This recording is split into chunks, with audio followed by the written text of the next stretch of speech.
Assuming I'm standing on the ground, I am standing on the ground, assuming that I'm sitting on the bike. Okay, this is how to take a turn on a downhill. How to handle the turn. Normal people will just sit on the saddle and they'll just kind of lean and turn as it goes around the bike.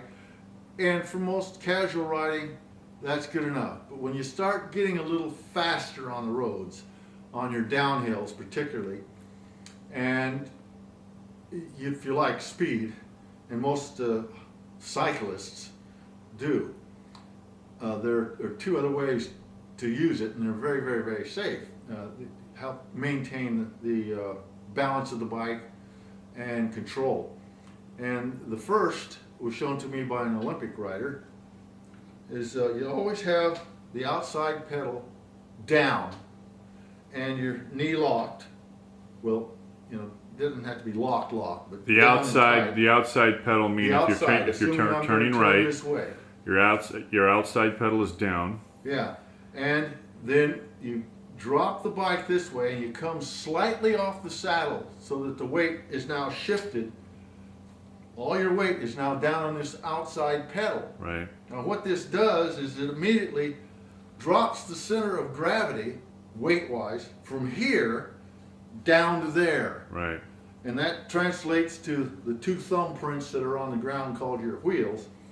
And so you just drop it in. You don't have to turn the wheel very much to go around a turn. You're just dropping down like this. Lean the bike in this fashion and go around the turn.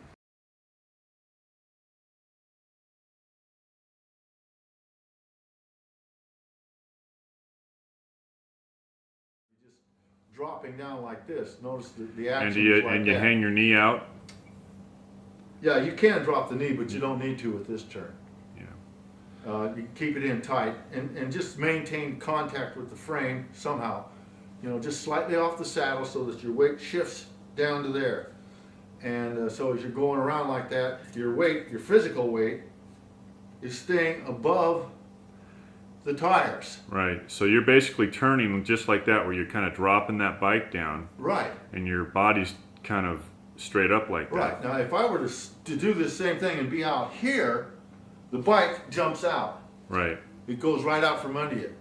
And then what's also the purpose on that kind of a turn when you're dropping the bike down, and let's say you hit a little gravel or something like that? Well, if you hit a little gravel and just hang in there, you could probably ride through it. Because it's going to kind of skip, right? Yeah. Why don't you show us kind of how that would happen? But if you know you're going through gravel, then you use another system of turning, another procedure, and that is you keep the bike upright. Right. You don't want it tilted because we already know it can slip out from under you unless you transfer your weight to the outside. So what you do is you keep the bike upright. Now watch what happens to the torso. You keep it upright. I'm going this way. So you see what's happening. Now I'm leaning this way, and the knee comes out to add additional weight in this direction. This wheel again is down and locked, and you steer through.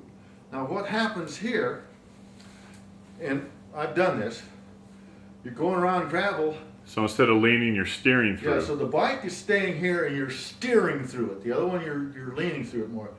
And the bike will actually skip this way, but it won't go out from under you, zip, like that, because the bike is upright. Exactly. So it'll go skip, skip, skip, skip, skip, and you'll go through the turn.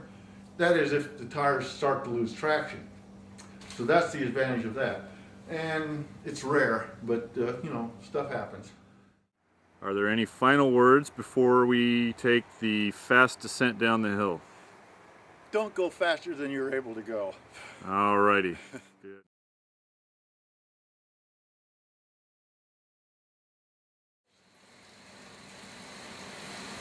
And the proper pedaling technique is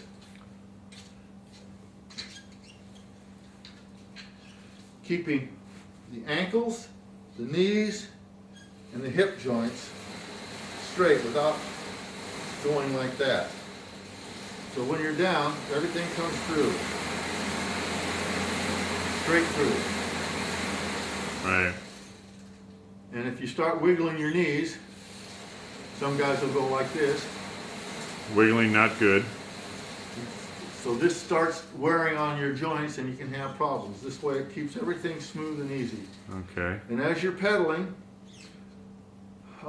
you try to get full circle pedaling. It's almost an impossibility, but you do it anyway, which means that when I'm down on the bottom stroke with this foot and I'm cleated in, I'm pulling through and I'm pushing through at the top and then down and pulling up and down. So I'm pedaling full circle. Right. Now, you don't always do that, but that's for maximizing power, like going up a hill or sprinting or something like that. You try to get all that down in one fast, powerful stroke. Whoa, awesome.